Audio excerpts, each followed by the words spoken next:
என்னம்மா பண்ண போறீங்க? வெண்டைக்காயில் சூப் வைக்க போகிறேம்மா. இப்போ பருப்பு வைக்க போகிறேன். பருப்பு தண்ணியில் தான் வைக்கணும். அதனால் இப்போ பருப்பு வச்சுட்டு இப்போ உங்களுக்கு தேவையான பொருட்களை காமிக்கிறேன். இது என்னம்மா வெண்டைக்காய் வந்து புதுசாக இருக்குல்ல, எல்லாம் கேரட்டு பீன்ஸு அது மாதிரி வைப்பாங்க. ஆமாம் ஆமாம், நான் இது வெண்டைக்காயில் நான் வைக்கிறேன். எப்படி இருக்கும்? நல்லா இருக்கும். நீங்கள் வேணும்னா பாருங்க, நான் செஞ்சு காட்டுறேன். நீங்கள் வேணும்னா பாருங்க. பருப்பு எவ்வளோம்மா? ஒரு 50 கிராம். ஒரு 3 கப்பு தண்ணி வர்றதுக்காக ஒரு 50 கிராம் வச்சுருக்கேன். மஞ்சத்தூள் போட்டாச்சு. இப்போ பருப்பு வேக வைக்கும். என்னம்மா பண்ணிட்டு இருக்கீங்க? இப்போ இந்த பருப்பு வச்சுருக்கேம்மா. பருப்பு வெந்த விட்டு அப்புறம் செய்முறையெல்லாம் சொல்கிறேன். இப்போ அதுக்கு தேவையான பொருட்களை நான் காமிக்கிறேன். சரி, காமிங்கம்மா. வெண்டைக்காய் ஒரு 5. இப்படி பெருசாக நறுக்கி வச்சுக்கணுமா? ஆமாம் ஆமாம், பெருசாக அது மாதிரி நறுக்கணும். பொடியாக நறுக்கக்கூடாது சூப்புக்கு. தக்காளி 2, வெங்காயம் 1, பச்சை மிளகாய் 2, சோம்பு, சீரகம், மிளகு, 2 பிரிஞ்ச இலை, ஒரு 2 ஏலக்காய், 2 கிராம்பு, இதெல்லாம் போட்டு தாளிக்கிறது. வெண்டைக்காயை நல்லா வதக்கிக்கிறோம்.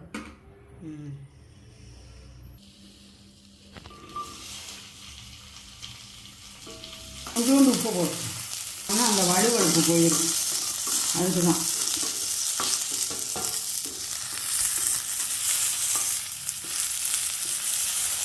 இப்போ வெண்டைக்காய் வதக்கிட்டுருக்கேன். அந்த பக்கம் பருப்பு வச்சுருக்கேன். அந்த பருப்பு வெந்ததுமே இந்த வெண்டைக்காயை எடுத்துட்டு அந்த வெண்டைக்காயும் போட்டு அந்த பருப்பு தண்ணியை ஊற்றி கொதிக்கவும் இறக்கணும். ரொம்ப ஈஸி தான். வெண்டைக்காய் வதங்கிடுச்சா? இன்னும் கொஞ்சம் வதங்கணுமா, நல்லா சுருங்கணும். நல்லா சுருங்கணும். இந்த வலுவழுப்பு போக வதக்கணும். இப்போ வதங்கிடுச்சாம்மா? வதங்கிடுச்சு. இப்போ எடுக்கணுமா?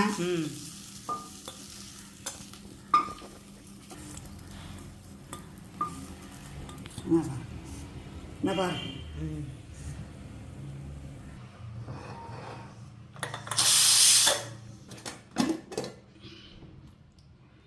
பருப்பு வெந்துருச்சுமா? இப்போ இதுலேருந்து 3 கப்பு தண்ணி எடுக்கணும். ஆமாம், 3 கப்பு தண்ணி எடுக்கணும். ஒரு கடை கடைஞ்சி அது தண்ணியை ஊற்றி 3 கப்பு எடுத்துக்கிறோம். இப்போ பருப்பை மசிக்கணும்.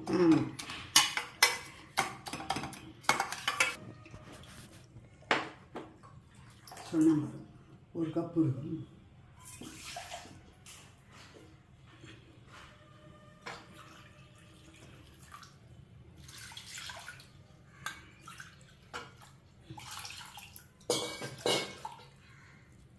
மூணு கப்பு வேணும். ஆமாம். இப்போ 2 கப்பு தண்ணி ஊற்றிருக்கு. ஏற்கனவே 1 கப்பு அதுலேருந்து எடுத்தாச்சு.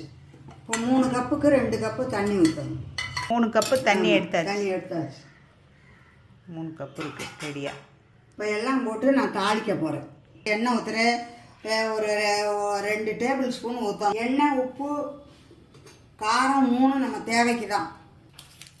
இந்த கிராம்பு 2, ஏலக்காய் 2, பிரிஞ்ச இலை, சோம்பு, சீரகம், மிளகு எல்லாம் 1/2 ஸ்பூன். மிளகு வந்து எத்தனை?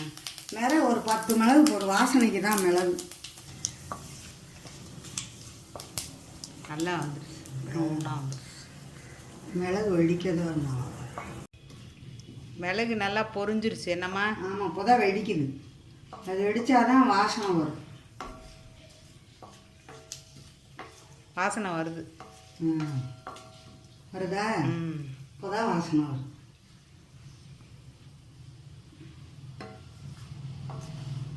இப்போ வெங்காயம் 2 வெங்காயம்மா. 2 வெங்காயம். அடுத்து பச்சை மிளகா 2.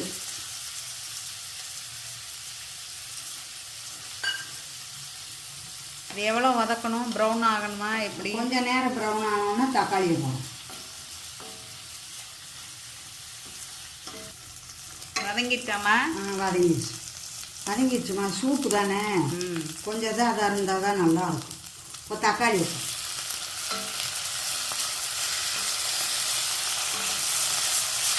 இப்போதான் வாசனை வருது. தக்காளி வெங்காயம் எல்லாம் நல்லா வதங்கணும். வதங்கினதுக்கப்புறமா வெண்டைக்காயை போடணும். வெண்டைக்காய் ஏற்கனவே வதக்கி வச்சுருக்கோம், அதனால் வதங்கினோன்னா போடும். இது எந்த ஊர் பக்கமாக வைப்பாங்க? ஆனால் இந்த செட்டிநாடு பக்கம்தானே அது வைப்பாங்க. நாங்கள் புதுக்கோட்டையில் இருந்ததுனால இது எங்களுக்கு ஒரு பழக்கம். இது அங்கே பழக்கம் வந்தது. அவங்க அங்கே நாட்டு காய்கறி தான் நிறைய யூஸ் ஆமாம் ஆமாம், புதுக்கோட்டை பக்கம் தான் வைப்பாங்க. சில பேர் சொல்லுவாங்க, அதை தெரிஞ்சு தான் நம்ம செய்கிறது, சொல்கிறத வச்சு தான் செய்கிறது. அப்போல்லாம் ஒருத்தருக்கு ஒருத்தர் பேசிக்கிறது, இப்படி ஒன்று செய்யணும் அப்படி செய்யணும். ஒரு 10 மணி வாக்கில் உட்காந்து எல்லாரும் ஜாலியாக பேசுவாங்க.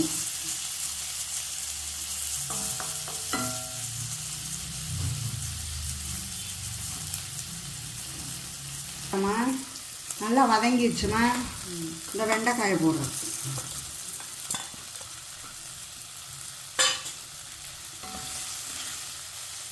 ஏற்கனவே வெண்டைக்காய் வதக்கி வச்சுருக்கு. ஒரு கிண்டி பருப்பு தண்ணியை ஊற்றி உப்பு போடணும். உப்பு இன்னும் போடணும். வெண்டைக்காய் வதங்க மட்டும் உப்பு போட்டு. ஆமாம்.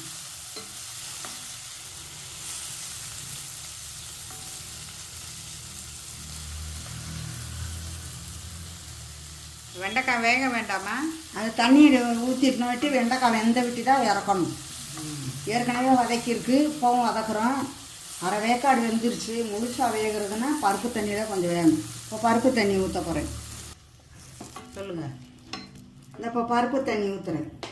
இந்தாங்க 3 கப்பு பருப்பு தண்ணி. இந்தாங்க ஊற்றியாச்சு. நல்லா கொதிக்கணும்.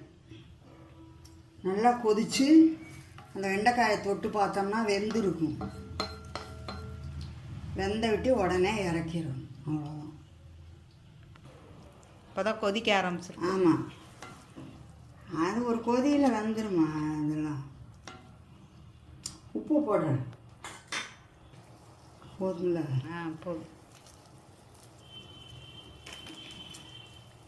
சாப்பாட்டுக்கும் ஊற்றிக்கலாம், சும்மாவும் குடிக்கலாம், எப்படி வேணாலும் நம்ம செஞ்சுக்கலாம். அதாம்மா, வெயிட்டை குறைக்கணும்னு நினைக்கிறேங்க. இதை ஒரு வேளை குடிச்சிட்டு கூட பேசாமல் இருக்கும். விரதத்துக்கெல்லாம் இது யூஸாக இருக்கும்.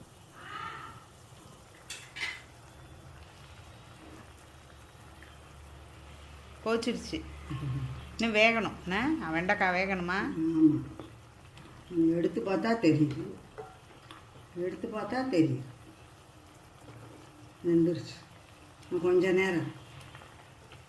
நேரம் அப்படியே கொஞ்சம் சிம்மில் வைக்கணும், இல்லாட்டி சுண்டி போயிடும். சூப்பு கம்மியாயிடும். சூப் முடிஞ்சிருச்சுமா. வெண்டைக்காய் வெந்துருச்சா? வெண்டைக்காய் வெந்துருச்சு. இந்த பாருங்க.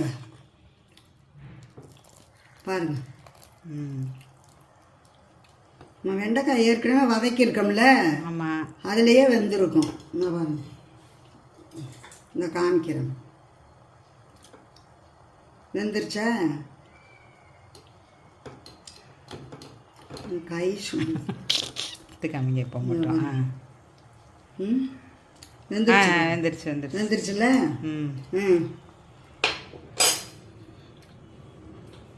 ஏற்கனவே அதில் வதக்கியிருக்கு, இதில் வதக்கியிருக்கு, இதில் வேக விட்டுருக்கு. சூப் ரெடிமா.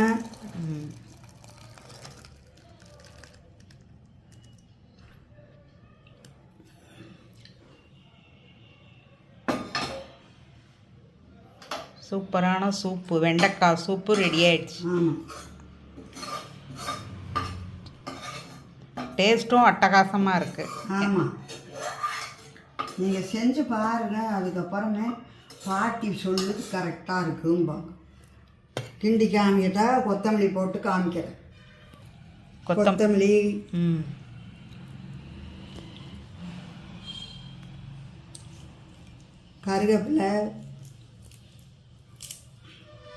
கருவேப்பிலை கொஞ்சம் பிச்சு போட்டால் வாசனையாக இருக்கும். அதுக்கு தான் பிச்சு போடுறேன்.